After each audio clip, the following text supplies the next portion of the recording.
Hello, hello, hello. Welcome to a new edition of our show titled Speak of Africa. My people, I cannot thank you enough for the support you're giving us on this show, and we're asking you to continue supporting us. For us, we just want to make sure that we bring the content that you appreciate. Every week, we want to make sure that we look at the news, we look at what you send to us, then we'll try to share this with you and other people. So please, invite more people to watch our show. Tell them to subscribe. If you do this, it's going to help us to get more and more numbers, which are big. So for the show of today, we are really taping this show from Washington, D.C., the capital of the free world. So we're going to start by even telling you what is happening around us. Much of what is really happening is the Trump impeachment inquiry.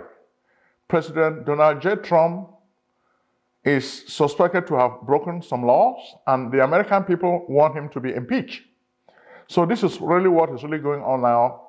The president, for one, is trying to put some stumbling blocks so that he should not be impeached, but it looks like the machinery of impeachment is already going on. So we think in the next few weeks, you're going to see some more developments. Impeachment is not really something new in the American system. I know most TV viewers will remember Richard Nixon. Recently also, President Bill Clinton also was impeached, but the Senate acquitted him. So we're looking at the same thing. Is politics going to play, or are they going to look for a way to respect the law? We think most of the constitutionalists, they're going to say, we need to respect our constitution. If President Trump is disobeying the constitution the way some of these leaders in Africa flout the constitution, we have to hold him in check, because we have three branches of government. You have the executive, which is trying to dominate and which is trying to redefine its powers in an expansive fashion. They have to hold this executive in check, because you also have the legislature and the judiciary. So all these three branches of government have to work in tandem. That's the way the forefathers of the United States set up the system. They wanted a republic. They did not want a king, like what obtained in England during that time. So in Africa, which is where we want to take you, we want to start with Rwanda. Rwanda is celebrating Rwanda Day in Bonn, Germany. And there are so many people who have been drawn to this event. President Paul Kagame himself is in Bonn, Germany to celebrate with his people. Initially, Rwanda Day was just an informal kind of event. But after over 10 years, the event has become very successful. The people are looking at it like a rendezvous with their leader. So they meet and share ideas on a political realm, social realm, and economic realm. So on October 5th, that was the recent meeting. And you can even hear Mr. Paul Kagame talking to his people. Okay? We have some videos we can share with you and some pictures we can see of this event. So what he is doing basically is saying that the diaspora is a very important engine of national development. A lot of African countries do not really appreciate their people who are in the diaspora. But the diaspora is very, very important. If you look at many other countries, look at Israel, for example, the people developing Israel are people who are in the diaspora. Look at the Jewish community in the United States. It's very, very powerful. They decide what happens in Israel. Similarly, look at Japan. The people who took Japan from a war-ravaged country to a big nation with big ideals, big realizations, is the Japanese diaspora. During the 90s, they used to talk of the Japanese miracle. The people who made this miracle happen are people of the Japanese diaspora. So this teaches us a lesson that modeling of excellence is very, very important. The diaspora is important, so most leaders from Africa need to understand that they have to respect their people who are in the diaspora. Their people who are in the diaspora are different from those who are stayed at home. For one, the people who are in the diaspora have traveled a lot. They have a lot of experiences. I remember when I used to be in the university, my professor used to tell me, I'm a professor of anthropology, he said, the people who travel know a whole lot. Travel is experience. They go through different experiences that shape their views. People who stay at home are not really exposed to a whole lot, which is why the people who are in the diaspora, they have a lot more skills. Take, for example, like computing. Your average person who is in the United States is very, very good with computing, okay? But you have people in Africa who don't even know how to use a computer. And so when you have people who are in the diaspora, they can really transfer some of these skills back home. So this is what smart leaders are doing now. They're trying to share ideas with their people so that those who are in the diaspora, they want to woo them to come back home, okay? And this is exactly what Rwanda is doing. We like what Rwanda is doing on this call. The only issue is Mr. Paul Kagame needs to think that he has to make his exit. Mr. Paul Kagame cannot stay in power forever. At one point, he has to decide to exit. He has made his entrance, he has to make his exit because he cannot stay in power forever. You need to start building institutions. As great as most of his ideas are, and he's really good at realizing these ideas, we think it is time to start building real institutions in Rwanda. If Mr. Paul Kagame passes on, we need not to really miss him, because if we have people who will replace him who are able, that's what democracy is about. Today, he's doing a lot of great things, but we think he needs to start building institutions, not just being a big guy. Because if he dies tomorrow, then everything will return to chaos. We don't want that. This is a country that has gone through the genocide, so we want them to do well. From Rwanda, we're going to move now to Ethiopia.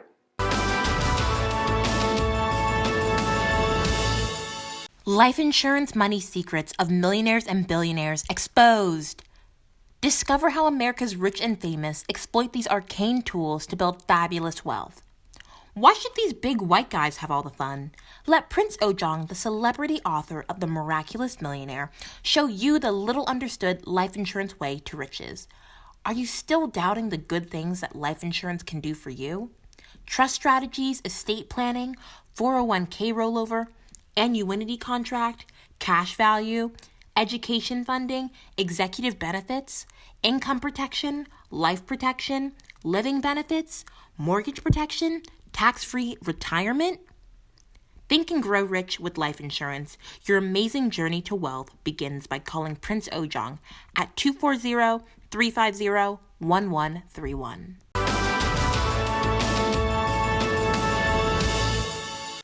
Ethiopia also is a shining object. It's a shining object because we like what is happening in Ethiopia, okay? President Zwedi Sahle-Work was elected, I think, last October. But since then, she has embarked on a citizen-centered diplomacy for her people. She's a lady, and she's really doing a whole lot of great things. So far, she's been encouraging a lot of Ethiopians who are in the diaspora to return home. Exiles return. That's like a new movement. So far, more than 90,000 Ethiopians who were abroad have decided to return home because there is a form of glasnost, a form of openness of the political space in Ethiopia. By working with Abiy Ahmed, Ms. Zwedi Sahle-Work has been able to encourage a lot of her people to return home. And as we're talking to you now, we've been told that by December, Ethiopia is going to launch a rocket into space. Okay? So they're going to launch a satellite rocket into space. So this is great news for a country like this, a small country like this, to do such big things. But it's because they are trying to do things that are positive. So whenever we see an African country do something that is positive, we welcome it. So this is telling you that the diaspora is very, very important. So it's the same theme we are harping on today. The diaspora is very, very important. So leaders need to take care of the people who are in the diaspora. Do not ignore them. Do not say, okay, if you come home, we're going to kill you because you're talking too much. We're just telling you what can really help to develop your country. That's what we're doing. So those of us who are in the diaspora, we're not just wasting your time. We have a lot of skills and we want to transfer these skills to Africa. Africa is experiencing a whole lot of brain drain. Some of the capable people don't want to go there. So you need to be able to attract, okay? You need to create fertile soil so that people who have skills can return home and help to build the country. So this is what smart leaders need to do. So from Ethiopia now, we're going to move to Congo DRC. We're very, very sorry. A few days ago, we were told that there was a mine accident in Congo DRC and over 14 people lost their lives. So the lesson we can learn from this is, as much as most of these businesses are pursuing profit, we know capitalism is a system of private enterprise that believes in the use of all the factors of production, land, to create unlimited profits. But we think we should also worry about safety, the safety of human beings. So most of these accidents occur because the shafts are very, very unsafe. So they need to build them in such a way that at least they can protect the lives of the mine workers. By mining for gold, most people are mining for gold and they don't really make a lot of money from this activity, but a lot of them end up losing their lives. So we think this is not really good, and we really feel sorry for the families of the bereaved, and we extend our condolence to President Felix Tshisekedi and other Congolese who are with them, and we feel bad for what has happened to them. Next, we're going to move to Nigeria. Nigeria is a country we love very much, and we always report because Nigeria is one of those big markets in Africa. It's one of those big countries where if things are really going well, other African countries can emulate. What really turns us off this week is Omoyele Sowore. Omoyele Sowore. He's an activist and he's the founder of the popular Sahara TV network. For quite a few weeks now, the Buhari government has jailed him for no good reason, just because he was speaking the truth, and he held a meeting with one of these Nigerian Biafra activists, Nnamdi Kanu. They decided to just arrest him because he was speaking, and they said, oh, he's trying to foment revolution. How can you be fomenting revolution without any guns? He was just speaking his mind, and the Buhari government, as dictatorial as it is, decided to lock him up. And they've locked him up now for quite a long time. And we're hoping that they will release him, or at least release him on bail. But when we saw the figure, the amount of money that they charge him for bail is just too astronomical. I think it was just like 150 million naira, which translates to almost $500,000. Where do you think Sowore is going to get this money from? Do you think he's a thief, just like some of the guys who make money from the government? This guy is an intellectual, he's an activist, he wants to improve things in his country. So to be holding him is really unfair. It just shows how diabolical the Buhari government is by keeping him in jail, denying him of his freedom, even though people have been clamoring for his freedom. If you watch a lot of videos and pictures on social media, you see a lot of people now asking for Sowore to be freed. Free Sowore, free Sowore, free Sowore. And we'll keep emphasizing this because Sowore is a freedom fighter, and we think he has been jailed unjustly. So we want to tell the Nigerian government to release him. Next, this week also, we're going to share information with you on President Buhari's visit to South Africa. A few weeks ago, we had reported about the xenophobic attacks on Nigerians in South Africa, which resulted in the repatriation of most Nigerians from South Africa. Lately, President Buhari and Cyril Ramaphosa decided to meet in South Africa to try to ease tensions and try to work on their relations. Okay, it looks like they focus a lot on trade and political ties, but an area that we think Buhari ignored to raise with the South African president is reparations. When you destroy people's businesses, you need to pay them back. Most of these Nigerians have been working very hard in South Africa, so they need to be paid reparation for their efforts, for all what they have lost.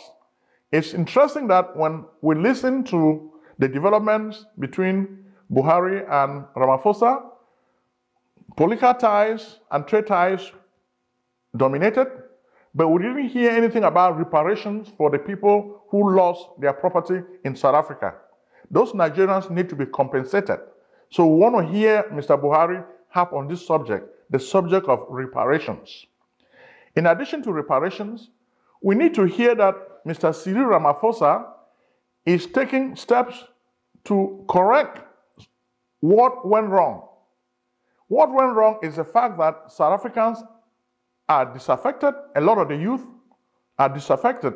So they need to create job opportunities for the youth. They need to give them training so that they can cope in a more modern economy. They need to train to be functional. Okay, right now most of them are like functionally illiterate. They cannot really cope in the emerging economy. So the Ramaphosa government needs to start creating a positive environment where these young people can acquire skills in order to function in the new economy. If this happens, we think xenophobia is not really going to be present in that system. Then the politicians also should desist from using foreigners as a scapegoat. Whenever you use foreigners as a scapegoat, don't be surprised when people start acting out what you're saying. It's the same thing even in the United States. Sometimes when the president says negative things about foreigners, it forces Americans to treat foreigners negatively. So we're telling Ramaphosa that please change your ways, tell your politicians, let them not be using the people, the foreigners, as scapegoats. Okay, it's not good. It happened in Nazi Germany. Hitler was using the Jews, foreigners, as scapegoats, and that's what resulted in the genocide. So we don't want this kind of problem to be happening. Please work on building your country. I know it's blame to foreigners, but blame yourself, because do something to help your people so that they can get jobs. I know it's a tougher job to build a country than to destroy foreigners.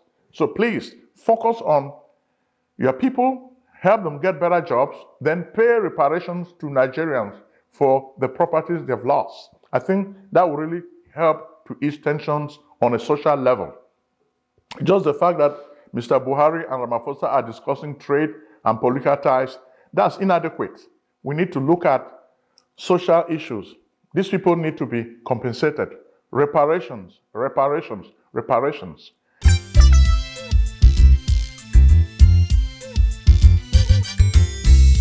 Hey, yo, Shay, I thought you was gonna take me to this place so I could get my taxes done. You know I'm trying to buy a new house. What's up? Let's get it on. If you searching for a house, call up my man Prince Ojong, the best in real estate. Take it from your guy's shape. When I say his services are the best in the states, word is born. He even take care of your tax forms, back refunds. So come, get your business done. Consultations, financial organization, fast processing. No waiting, this man is amazing. The Prince. Act now and call Prince Ojong at 240-350-1131. That's 240-350-1131.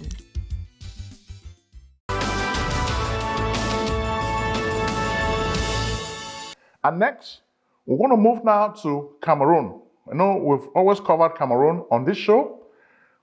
Cameroon has just concluded a failed dialogue, what most people call dialogue.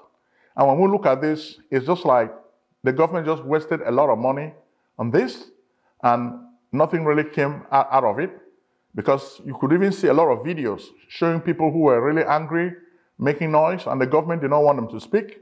So the dialogue is really a failure, and we'll have videos to show you that it's a failure. But this week, we're really happy that finally the Maurice Kamto team was able to negotiate his release. So we don't know the terms of that release, but we know now that Mr. Maurice Kamto, the chairman of the MRC party, has been released by the Paul Biya government. Mr. Paul Biya, the king, teleguided everything from his palace and asked the military tribunal to stop the trial of Maurice Kamto. So Maurice Kamto and some of his followers have been freed. This is good. But what about Sissoco Ayoktabe? You freed Maurice Kamto. Why are you keeping Sissoco Ayoktabe in jail? Because he's a second-class citizen. The people from Ambazonia are considered second-class citizens. So they don't really matter. So the people don't really care about them. So Paul Biya doesn't really care about these people, so they can really rot in jail. That's the message the Anglophones are really getting from this release of Professor Maurice Kamto. Then at the same time too, we really saw pictures of soldiers of La République. A lot of them are killing a lot of people in Ambazonia. But the sad thing is, a few days ago, one of you sent us a picture of a soldier called Caporal Ajovi. Caporal Ajovi shot and killed his boss, okay, Captain Nkei. So Captain Nkei was killed by Ajovi. Then after Caporal Ajovi killed Captain Nkei, he took the gun and killed himself. And you could even see the picture of Caporal Ajovi in a pool of blood, okay? What is really happening? What is really happening is something we had predicted many months ago. We had told you that as much as these soldiers from La République are killing our people, what is going to happen? They're going to start experiencing PTSD. I'm not a doctor, but I'll tell you that PTSD is a psychiatric condition, post-traumatic stress disorder. That's what PTSD stands for, post-traumatic stress disorder. So a lot of the soldiers have witnessed a horrific experience, and now it's affecting them mentally. And when you see somebody like Caporal Ajovi kill his boss, it's because he experienced so many bad things in Bafut, and he told his boss that he did not want to be transferred to Bafut again. So his boss insisted that he must go to Bafut and fight. So the guy was very angry. He took the gun and decided to kill his boss, and he ended his own life. So we have these pictures to show you. So a lot more soldiers, now most of these guys are like zombies. They don't want to fight, but their bosses are forcing them to fight because they know the consequences. You don't fight, you're going to pay the price. So before we end this show with Cameroon, we want to go to Ambazonia, where last week we told you Ambazonia was celebrating its independence, but we did not have a lot of pictures to show you. After we taped our last show, most of the Ambazonia guys shared a lot of pictures with us, which we want to share with you also today. You will not even believe that far from the madding crowd of Biya's dialogue, the people of Ambazonia were so busy celebrating their independence, you will not even believe that the dialogue was taking place. It's like the dialogue in Yaoundé was not their concern.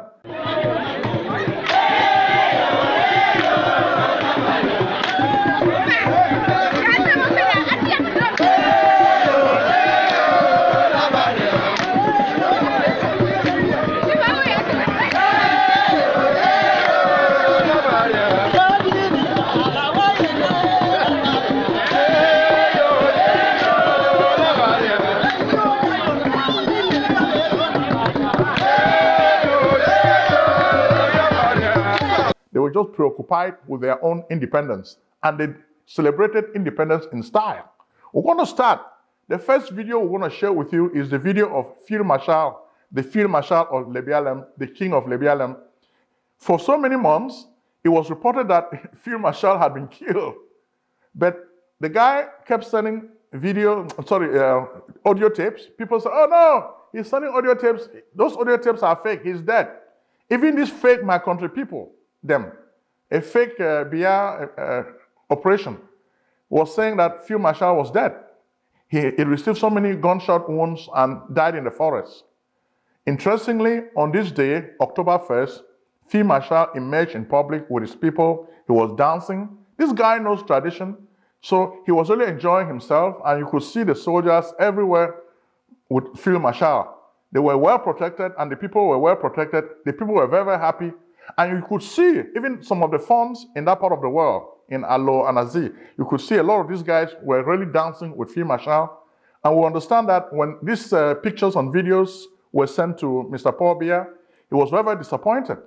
He had to summon Claude René Mecca to come and address the issue. How come this guy is still around? The truth about it is Field Marshal is a very tough guy, and we just pray for him, and he's a God-fearing guy. He's well-trained, and he knows the terrain. So he is really tired of killing soldiers from La République. But it looks like after this October 1st celebration, La République sent more soldiers to go and capture Field Marshal. They went, they dropped in an airplane, and they saw them. So when we saw these pictures, we're just like, wow, these guys are not tired. Running after Field Marshal is like you're running after Russian roulette. This game is very, very dangerous. You end up losing your life. And that's what happened. A few days ago, it looks like some of the soldiers who were sent to attack and kill Field Marshal lost their lives in Azi and Alo. So we're just telling you that Field Marshal really put on a very great show. And you could see a lot of people. In addition to Field Marshal, we also have a video for ADF, General Efang.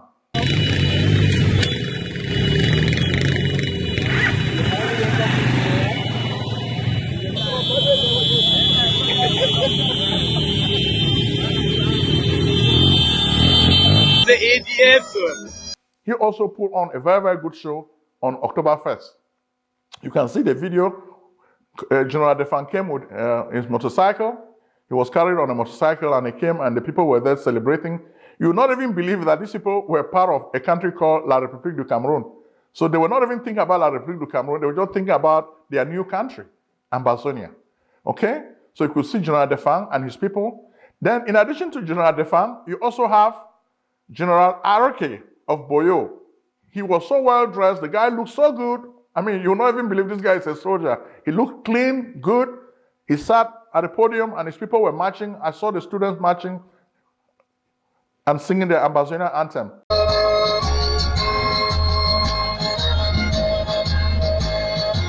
Also, the children's community school. Nice light right now. You can see the yellow, blue, big socket. So you could see that these people were really happy and we were like, wow, this is really great.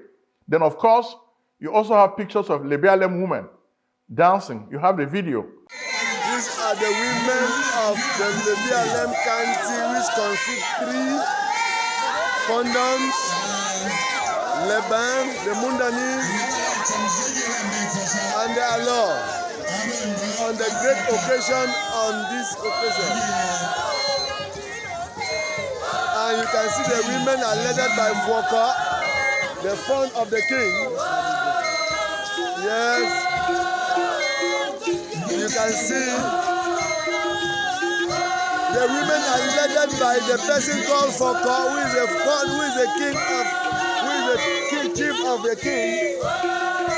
But the only warning we have for you so far is that those people who are called the slaves, Anglophone slaves, Anglophiles, it looks like they are in danger, and I really worry because I don't want terrible things to happen to them because they have to be careful because there are people in Ambazonia are really angry with them. So we have a long list of the facilitators of La République who come from Ambazonia. There are a whole lot of them. We call them the Judas Iscariots. These are people who are selling their people for money. And most of them occupy posts in La République and they don't want to join their people to fight against La République. So it's a really long list. So we'll have a lot of pictures of these people. We just call it Judas Iscariots. So we're going to see, we're not going to call names, but when you look at these pictures, their names are below. Okay? When you have their pictures below, we'll put their names. So you guys send this to us and you want us to share with the public. So there are so many Judas Iscariots. So we're just going to be playing the video slowly so that you can see the names of all the Judas Iscariots. So Judas Iscariots, you know what happened in the Bible. When Judas betrayed Jesus, you saw what happened. Eventually, these people may end up hanging themselves and dying because of their treachery and treason. Okay? So this is really sad, and we think we've come to the end of our video. We have so many images, so we're going to keep this video short. So we thank you very much for watching this show, and we're telling you to subscribe to our show. Subscribe to our show, and may God bless you. Thank you.